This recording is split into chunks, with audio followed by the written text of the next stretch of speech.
Dasar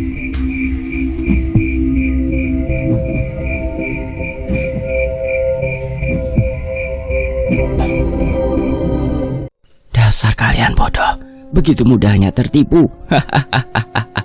Kata makhluk putih itu. Kami salah satu pengikut Raja Orba. Kami di sini karena dianggap tak berguna. Inilah saatnya membuktikan bahwa kami berguna. Tambah sosok merah katakan. Intinya mereka ingin menangkap kami atau akan dibunuh apabila melawan. Mereka pikir kehadiran kami membuat mereka beruntung. Benarkah demikian? Dan mereka sangat bangga mampu menjebak kami.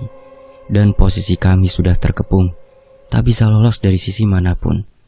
Dan Mas Seno mulai panik. Dengan berbagai ancaman sudah dia katakan, namun mereka seperti tak gentar. Dan malah menertawakan Den Mas Seno. Dia mulai bersiaga dengan kemungkinan yang akan terjadi. Menyerah saja kalian, kata makhluk merah itu lagi. Kalian lindungi bagian depan, aku akan menjaga bagian belakang. Perhatikan sisi samping kiri dan kanan kereta.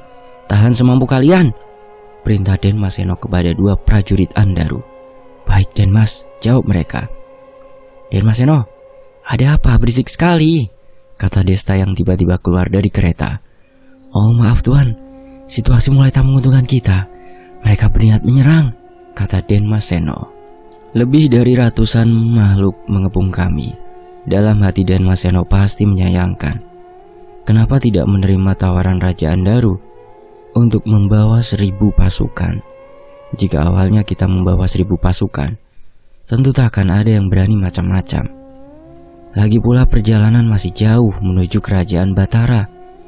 Dari ekspresi Den Mas Seno banyak keraguan, seolah tak yakin bisa bertahan menahan ratusan musuh hanya dengan beberapa dari kita.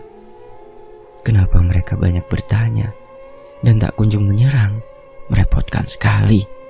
Istriku, perintahkan Sirah untuk membereskan di luar, ucap Tori. Sesuai keinginan kamu suamiku, jawab Sinta yang langsung memerintahkan Sirah untuk segera membereskan masalah. Nah ini ada pertunjukan seru. Duduk saja sini Mas Seno, kata Desta sambil membujuk Den Mas Seno untuk duduk di sebelahnya di belakang kereta. Maksud Anda Tuan? Ucap Den Mas Seno bingung. Dan kemudian Zirah perlahan maju dan menghilang dari pandangan. Serak, tap. Seketika Zirah bergerak sangat cepat dan langsung kembali ke dalam kereta. Tepat ketika Zirah duduk kembali di kereta, jeritan dan potongan tubuh manusia berjatuhan. Wah, cepat sekali selesainya, kata Desta terkagum melihat aksi Zirah. Hanya beberapa langkah saja yang terlihat. Semua musuh yang ada tumbang dan habis tercincang. Tak ada yang bisa diucapkan Den Mas Seno. Dari awal sudah meremehkan rombongan kami. Den Mas Seno bergetar, merinding karena takut. Dia baru sadar bahwa dia bersama satu ruangan dengan sosok yang sangat kuat. Kami melanjutkan perjalanan. Dalam perjalanan Den Mas Seno diam tak bersuara. Awalnya dia hanya mengira Mbah Basil dan Desta yang bisa diandalkan. Tentu dia merasa gelisah dengan ucapan-ucapannya sepanjang perjalanan, selalu meninggikan Desta dan Mbah Basil. Dan Mas Seno beranggapan dua Zirah hanyalah pengawal, dan hanya salah satu Zirah saja mampu membereskan ratusan musuh di luar. Jika pengawalnya saja sekuat itu, lantas seperti apa majikannya? Harusnya Den Mas Seno sudah menyadarinya. Raja Andaru saja sangat menghormati Tori dan Sinta hingga menyetarakan kedudukannya. Hening, tanpa ada percakapan. Hanya suara Desta dan Mbah Basil yang sedang membicarakan urusan mereka, serta suara derap kuda yang menarik kereta. Sesaat kemudian, kami sudah melewati hutan mati. Tak jauh lagi akan sampai tujuan. Ting, ting. Suara berdengung terdengar dari arah belakang kereta. Menyingkir, kata Mbah Basil, merasakan adanya bahaya. Terang. Dua bilah sabit membelah kereta kami. Sabit itu kembali seperti bumerang, namun dengan cepat Sirah menangkisnya. Kami semuanya berhasil keluar dari kereta tanpa cedera. Namun kuda yang menarik kereta terbelah menjadi dua bagian. Jika Sirah tak menghalau sabit itu, dua prajurit Andaru tentu juga akan bernasib sama.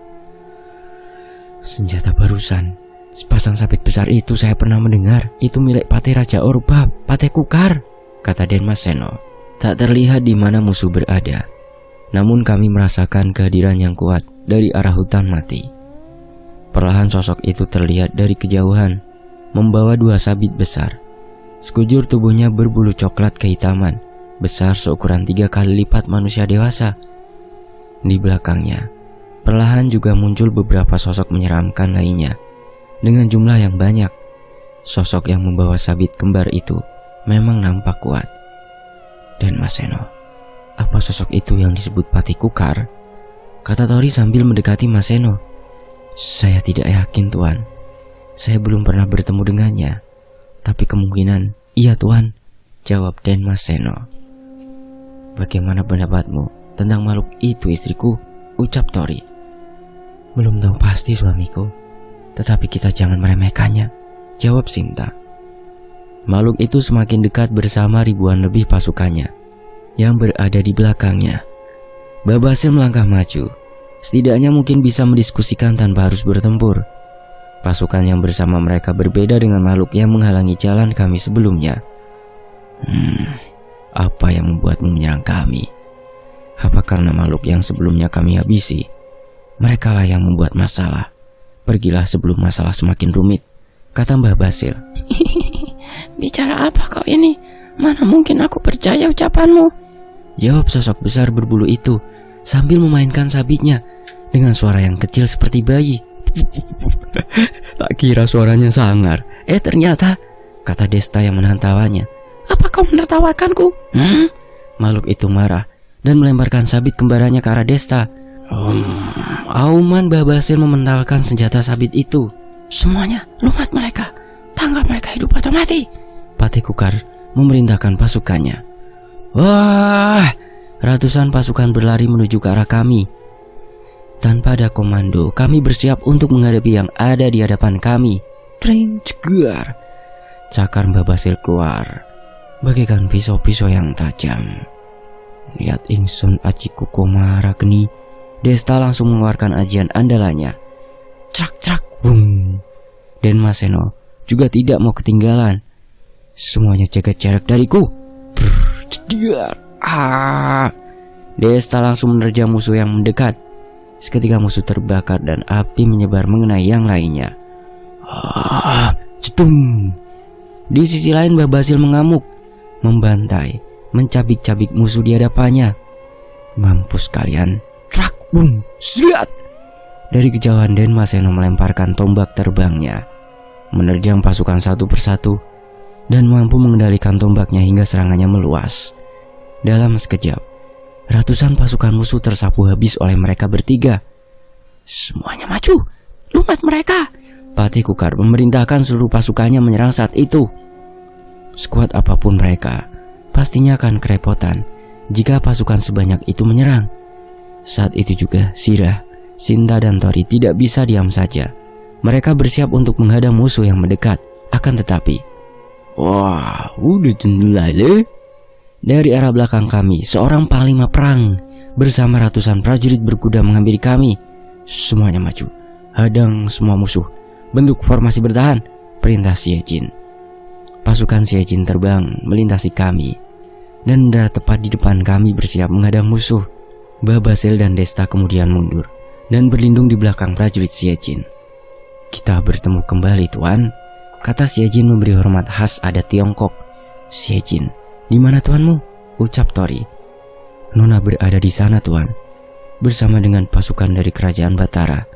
Sebentar lagi mereka pasti tiba, jawab Siejin menunjuk ke arah belakang kami. Dum, trak, dum, trak, dum, trak. Gema suara genderang perang terdengar, di mana Siejin menunjuk. Ribuan pasukan yang tak kami kenal mendekat dengan cepat. Semakin dekat semakin terlihat pasukan yang berotot, gagah, kuat, namun semuanya tampak rupawan. Mereka adalah pasukan dari kerajaan Batara. Nampak kereta yang mewah berkilauan emas berjalan beriringan dengan pasukan tersebut. Seketika, ribuan pasukan musuh juga berhenti menyerang. Kami dari kerajaan Batara, Kalian pasukan Orba, mundurlah! Seruan salah satu panglima Batara yang bernama Haskar. Perlahan kereta itu mendekati kami, dan turun seorang wanita cantik yang dengan pakaian ala dewa-dewi. Silakan turun, Nona, kata wanita itu. Dan perlahan muncullah Rizka dengan dandanan dan pakaian yang hampir mirip dengan wanita tersebut. Bang Tori, Bang Desta, teriak Rizka dan berlari menghampiri kami.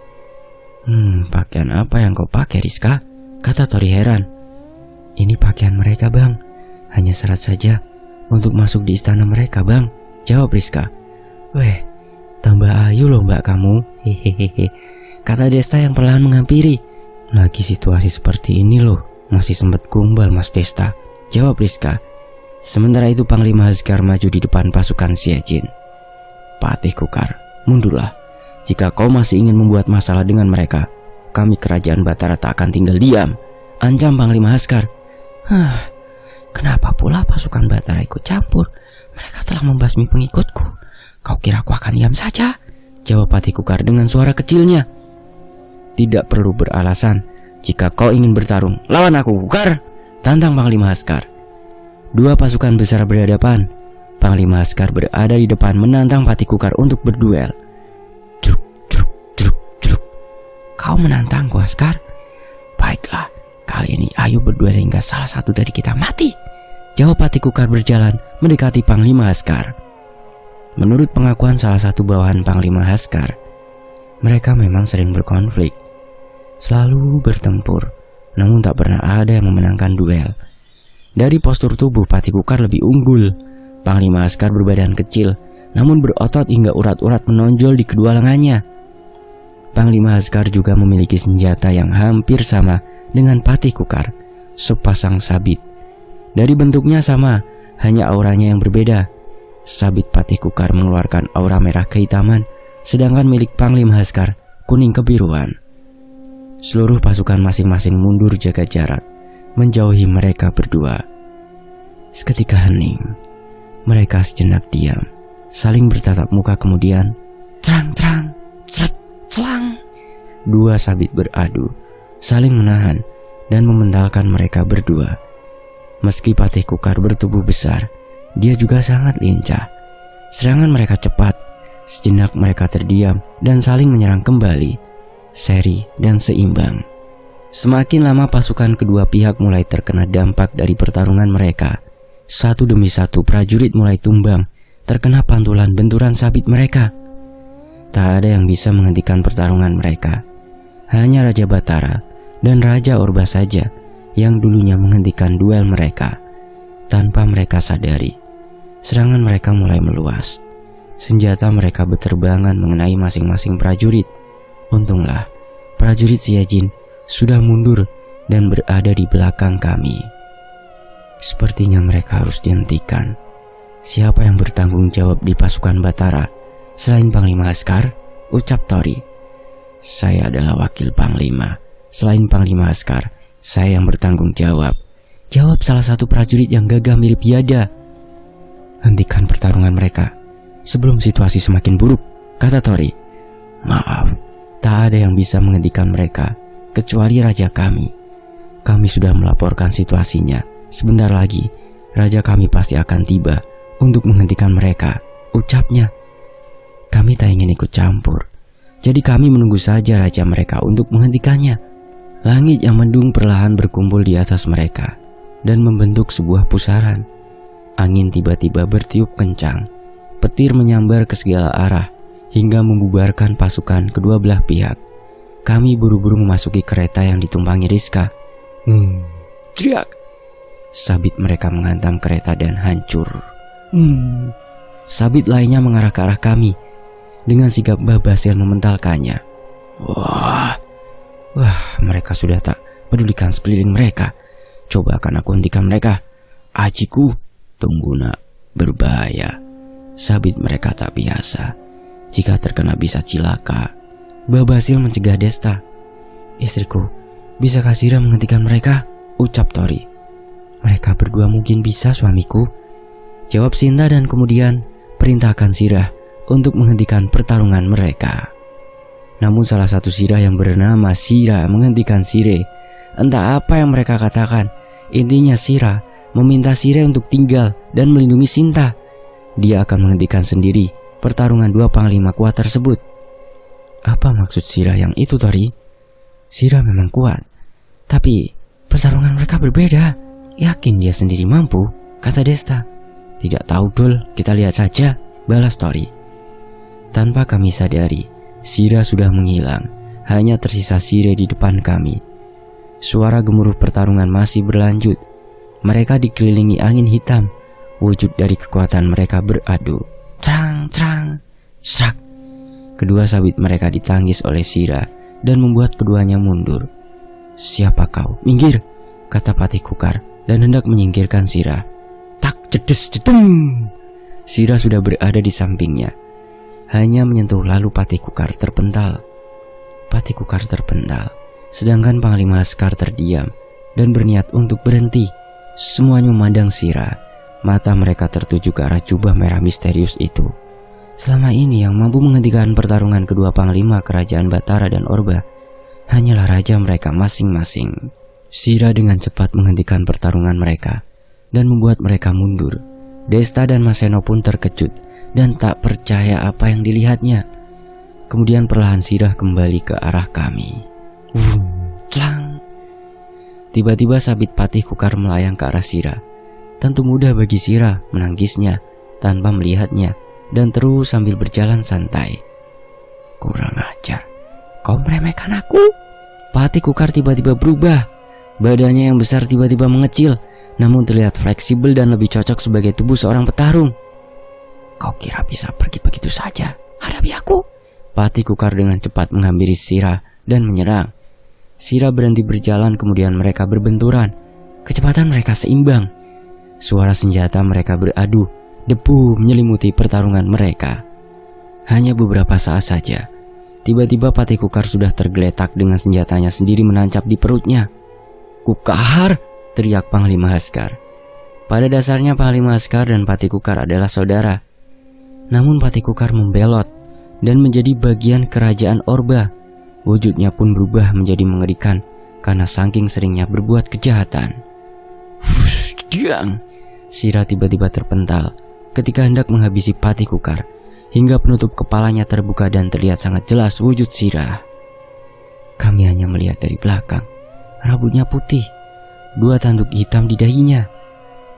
Beraninya kau melukai bawahanku, kata sosok berjubah coklat dengan baju besinya berwarna hitam sambil memanggul pedang yang besar. Dialah Raja Orba. Apa yang terjadi di sini, Askar? Kata salah seseorang yang tangguh berwibawa, tubuh kekar, berjubah merah, armor putih kuning mengkilap, serta bermahkota emas. Dia adalah Raja Batara. Paduka Raja Batara? Patih Laskar bersujud disusul ribuan prajuritnya. Semua mata kembali tertuju ke arah Shira. Wujud Shira sudah terbongkar, dan disinilah Shira akan mengamuk. Stum, stum. Kau berlututlah minta maaf, dan jadilah bawahanku. Aku akan mengampunimu. Suara langkah Raja Orba mendekati Shira dan mengatakannya. Shira hanya terdiam, kemudian menutup kembali penutup kepalanya dan berbalik jalan menghampiri kami, tak pedulikan ucapan Raja Orba. Kurang ajar, kau berani mengabaikanku?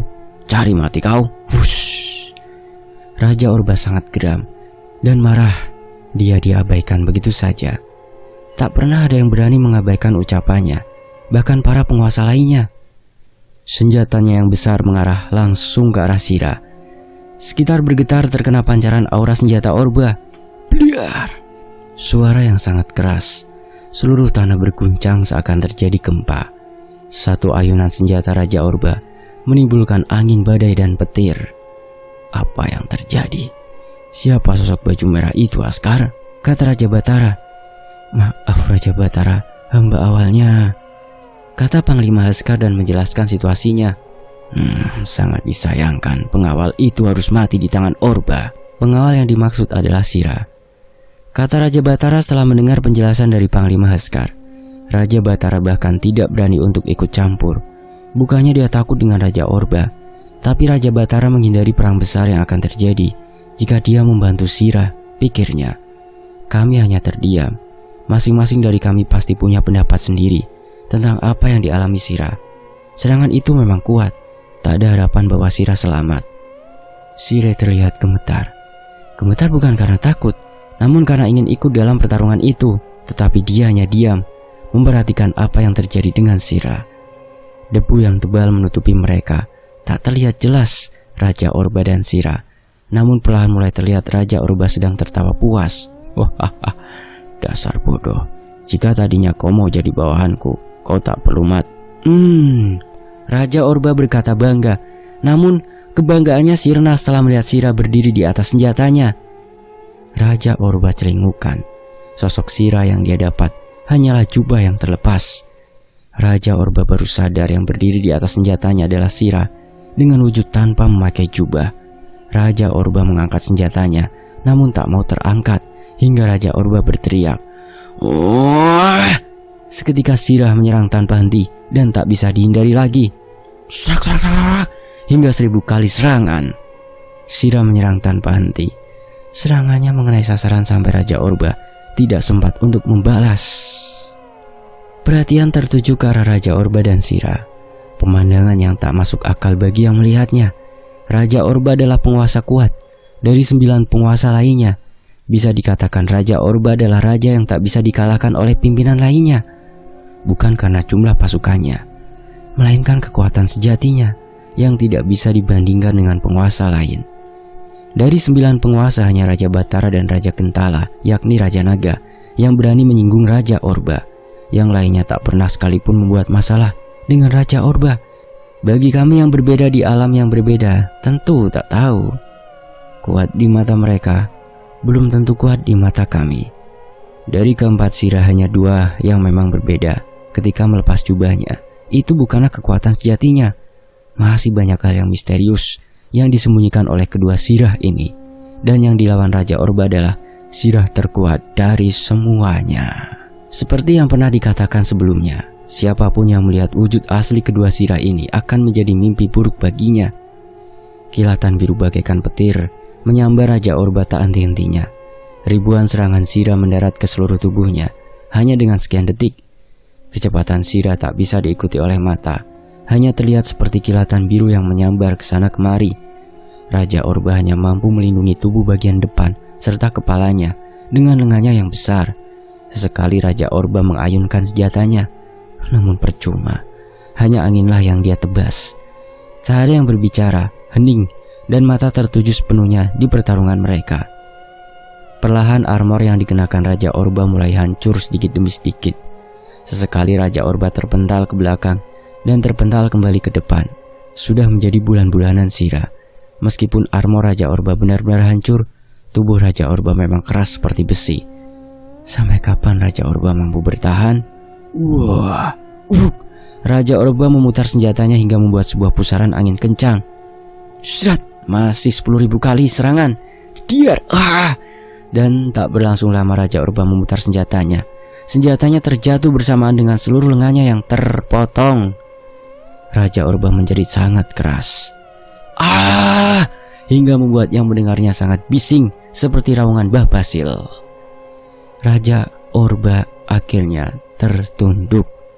Sira masih terus menyerang tanpa henti sampai lawannya benar-benar tumbang dan binasa. Raja Orba, semuanya maju, selamatkan Raja Orba. Patih Kukar memberi perintah kepada pasukannya. Lukanya hampir sembuh. Dia langsung menuju rajanya diikuti ribuan pasukannya. Sira yang dari tadi sudah gregetan ingin beraksi sudah di belakang Patih Kukar. Kepalanya menggelinding diikuti tubuhnya yang hancur tercincang. Ribuan pasukan diam tak jadi menyerang melihat sosok berjubah merah menghabisi Patih Kukar dengan sangat mudah. Kukar! Teriak Panglima Haskar dan hendak mendekat, namun dicegah Raja Batara. Hentikan Haskar, jangan ke sana, tetaplah di sini. Aku akan menghentikannya semampuku, meski sudah terlambat untuk saudaramu. Perintah Raja Batara. Tunggu Raja Batara, apa yang hendak Anda lakukan? Kata Sinta mendekat bersamaan dengan Tori dan lainnya. Kemudian Raja Batara menjelaskan. Raja Batara hanya ingin mencegah jangan sampai Raja Orba binasa. Sebab Raja Orba adalah pondasi kuat. Meski memang Raja Orba itu kejam, tetapi adanya dia, Seluruh penguasa di alam ini bisa lebih memilih untuk tak membuat kekacauan di kerajaan lain. Raja Orba terkenal selalu ikut campur perselisihan, sehingga tak ada yang ingin buat masalah dengan Raja Orba. Sikap yang suka ikut campur masalah penguasa lain itulah yang membuat para 9 penguasa enggan untuk saling berselisih, yang ujung-ujungnya yang diuntungkan hanya Raja Orba yang meraih kemenangan tanpa ada yang dia rugikan. Memang ada 9 penguasa di alam ini, namun hanya tersisa 7 penguasa saja. 2 penguasa lainnya pernah bertempur satu sama lain. Ketika 2 penguasa lainnya melemah, Raja Orba mengambil kesempatan untuk mengambil keuntungan, menyerang mereka dan meminta mereka yang masih hidup untuk menjadi bawahannya, yang menolak akan langsung dihabisi. Maka dari itu, 7 penguasa saat ini tak pernah membuat keributan satu sama lain. Meskipun ada beberapa peperangan kecil terjadi, itu tidak menimbulkan banyak kekacauan.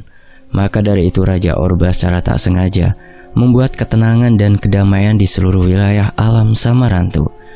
Meski Raja Orba sendiri sering memancing dan mengadu domba, para penguasa justru lebih hati-hati untuk menyerukan peperangan. Dari situlah Raja Batara ingin mencegah Sirah untuk tidak membinasakan Raja Orba. Kematian Orba bisa menimbulkan peperangan besar. Baiklah Raja Batara, jika itu untuk kebaikan alam ini, aku akan membantu menghentikannya, kata Sinta. Biarkan aku yang melakukannya sendiri, Putri Peri, kata Raja Batara tersenyum.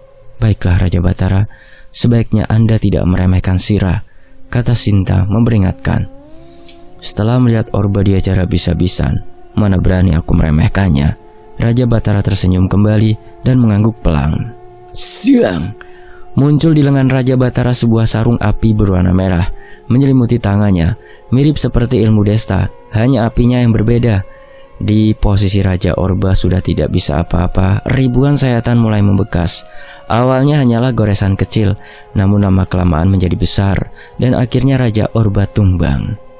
Hentikan, sudah cukup. Raja Batara mengambil Sirah. Terang, des. Dan seketika Raja Batara terpental mundur. Yang mulia Raja Batara, kata Panglima Askar mengkhawatirkan rajanya diikuti pasukan lainnya. Raja Batara baik-baik saja dan tak terluka. Hentikan, sudah cukup. Raja Batara lebih tegas mengatakan. Serak, wuk, duk duk duk duk. Sayangnya Sirah sudah mengeksekusi Raja Orba. Kepalanya lepas dari tubuhnya menggelinding ke arah Raja Batara. Sirah berteriak. Disitulah kami tahu wujud sebenarnya Sirah prajurit langit. Memalukan sekali aku kalah tepat di hadapanmu Batara, kata terakhir Raja Orba, yang hanya kepala saja dan perlahan lenyap. Raja Batara hanya terdiam melihat kepala Raja Orba yang perlahan menghilang. Di raut mukanya terpancar rasa penyesalan yang dalam. Memang Raja Orba adalah musuh baginya, tetapi di sisi lain dulunya mereka adalah rival, sebelum mereka menyandang sebagai raja. Perlahan aura energi Raja Batara berubah. Apapun yang terjadi kami sudah siap menerima apa yang akan terjadi. Kami mulai menjaga jarak. Seandainya makhluk alam ini menjadi musuh, itu sudah menjadi konsekuensinya. Melihat Raja Orba binasa, ribuan pengikutnya bubar. Tak hanya raja mereka saja, bahkan Patih Kukar juga bernasib sama. Jika harus kami memilih, tentu kami akan lebih memilih Sirah. Sirah sudah menemani kami di berbagai tempat, melindungi kami, dan sangat setia terhadap Sinta. Desta pun paham apa yang Tori pikirkan, dan pastinya sejalan dengan apa yang dipikirkan oleh Tori. Namun perlahan aura Raja Batara mereda.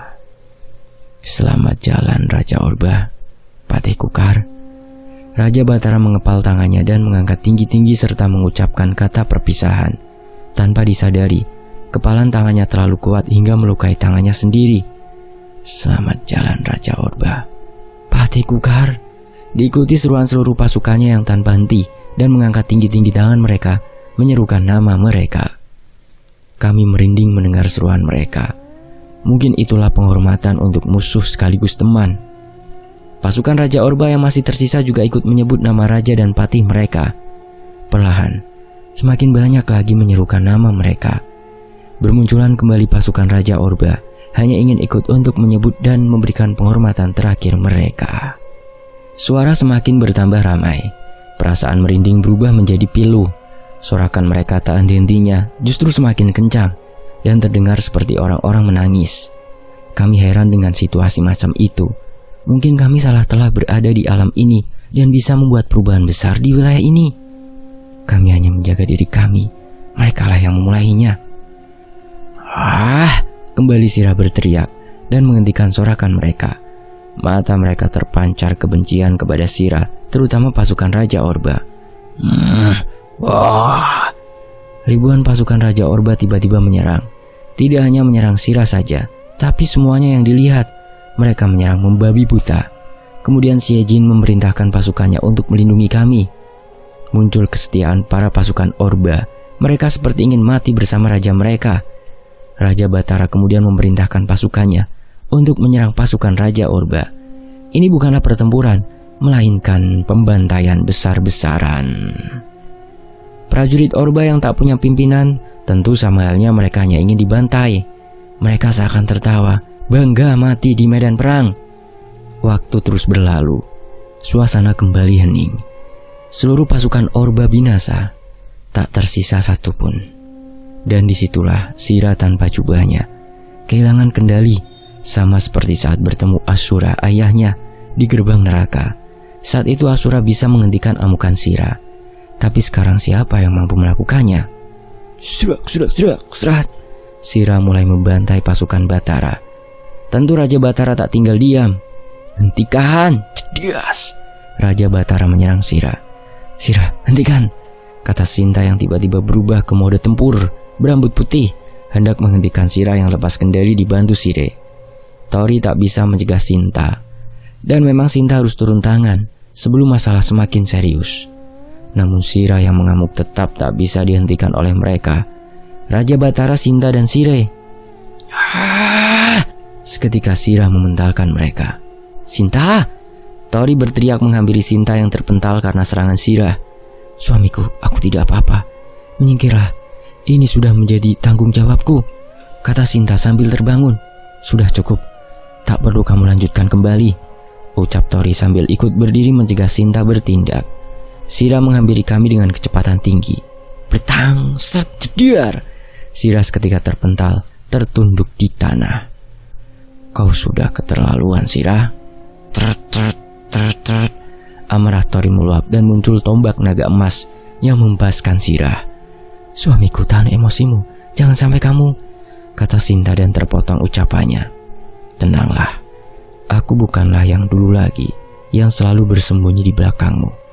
Biarkan aku selesaikan masalah ini, ucap Tori menenangkan Sinta. Tori sudah memiliki pengalaman yang cukup saat terjebak di dalam buku jiwa. Dia sudah mulai terbiasa bisa mengendalikan tombak naga emas. Meskipun masih belum sepenuhnya bisa Tori kuasai, setidaknya dia mampu mempertahankan kondisinya untuk tidak diambil alih oleh naga emas. Perlahan Tori mendekati Sira. Sira langsung berdiri dan melakukan serangan. Namun, jedar! Kemilau petir emas menghalau Sira hingga dia terpental dan terkapar. Siapa tuanmu, Sira?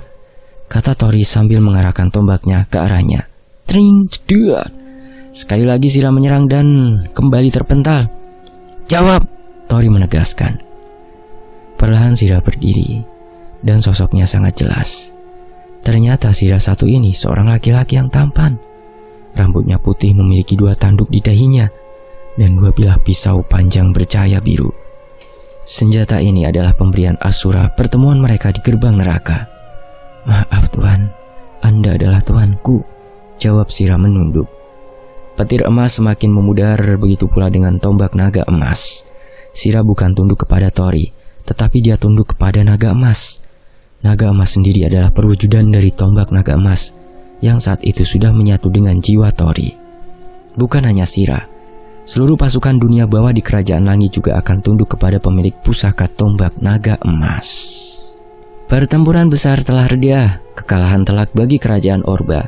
Tak hanya itu saja, kerajaan Orba kini telah binasa, tak menyisakan satupun prajurit.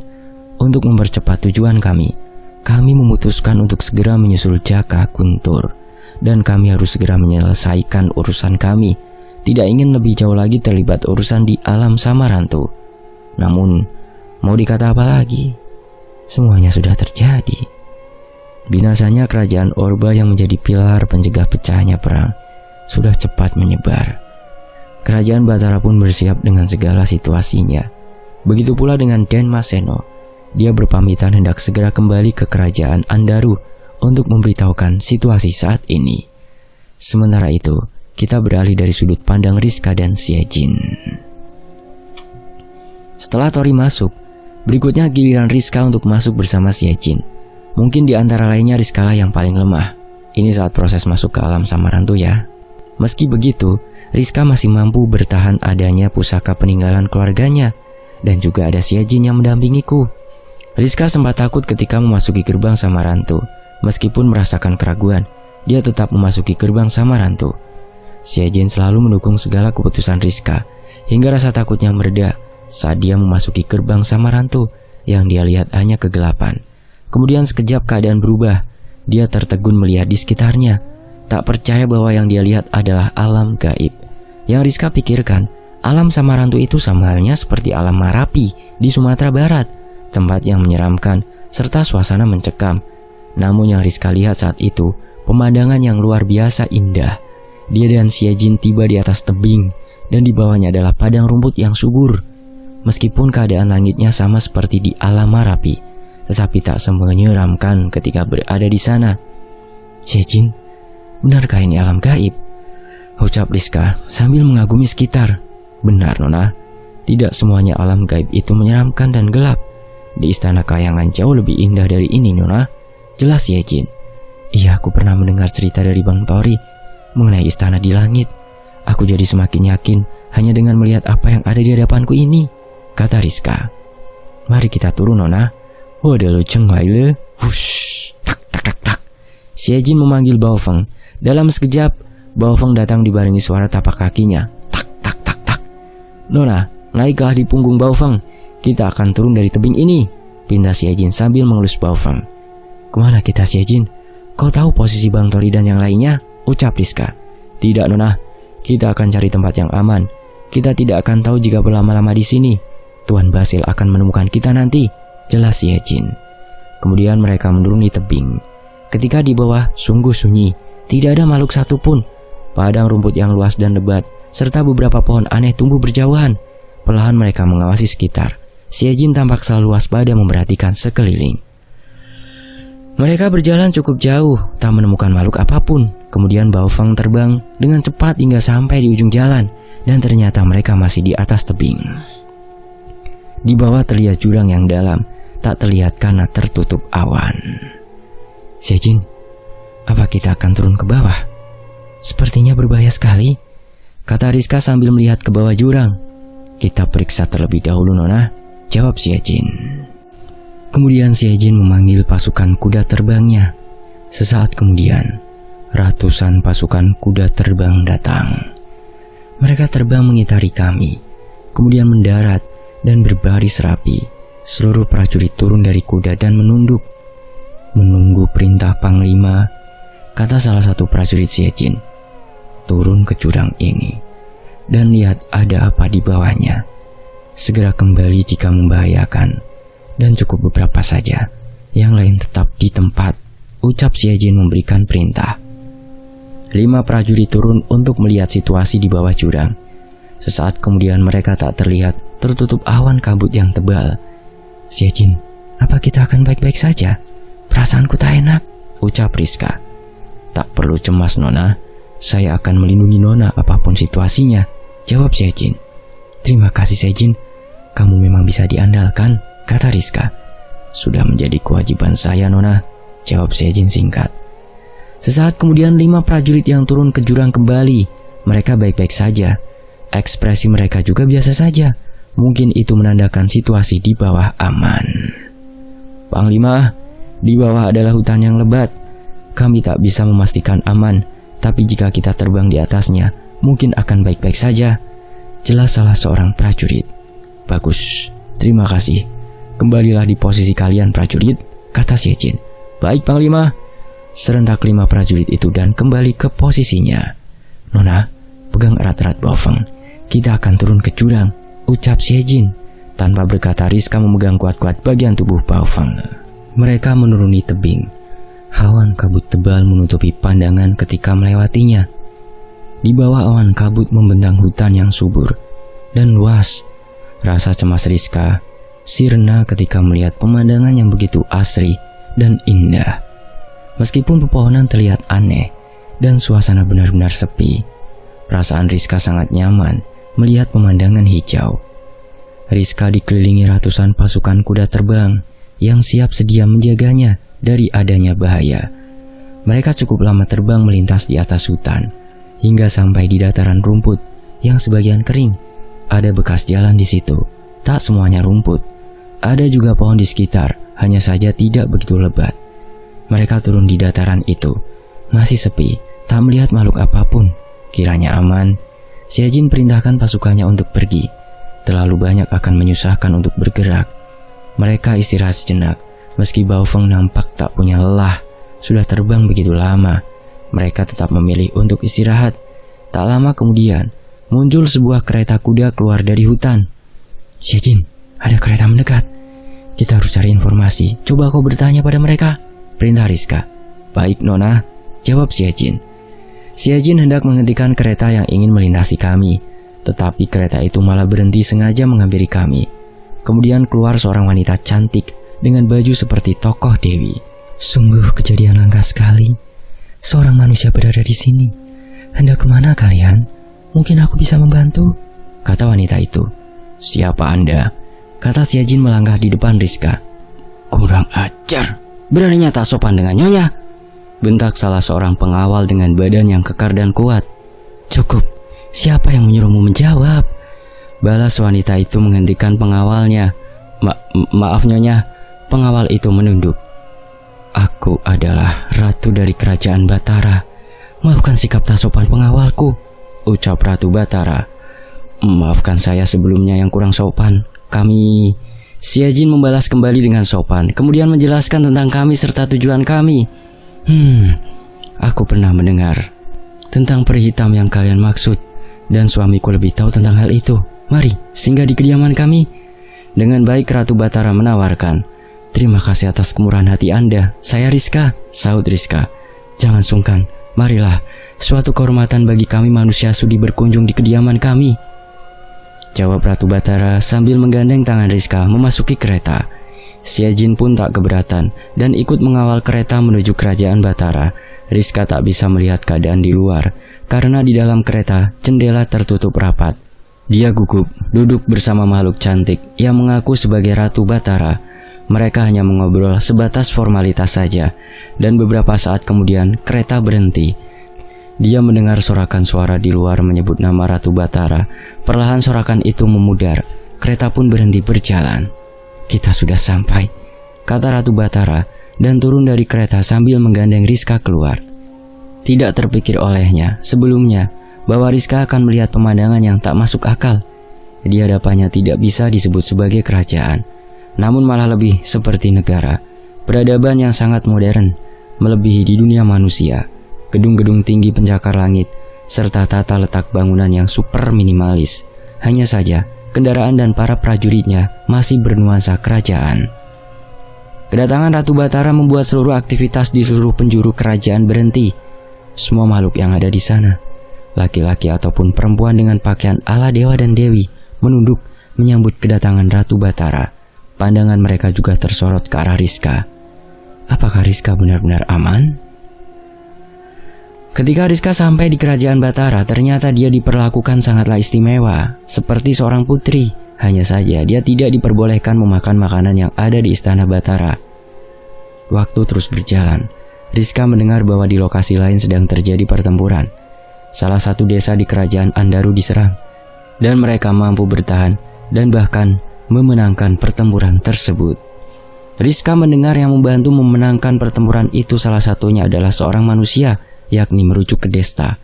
Kemudian Raja Batara juga memberitahukan bahwa akan ada pengunjung. Salah satunya pahlawan yang mempertahankan desa di wilayah Andaru, dan salah satu manusia lagi yang menjadi tamu kehormatan di kerajaan Andaru. Rizka yakin manusia itu adalah rekannya.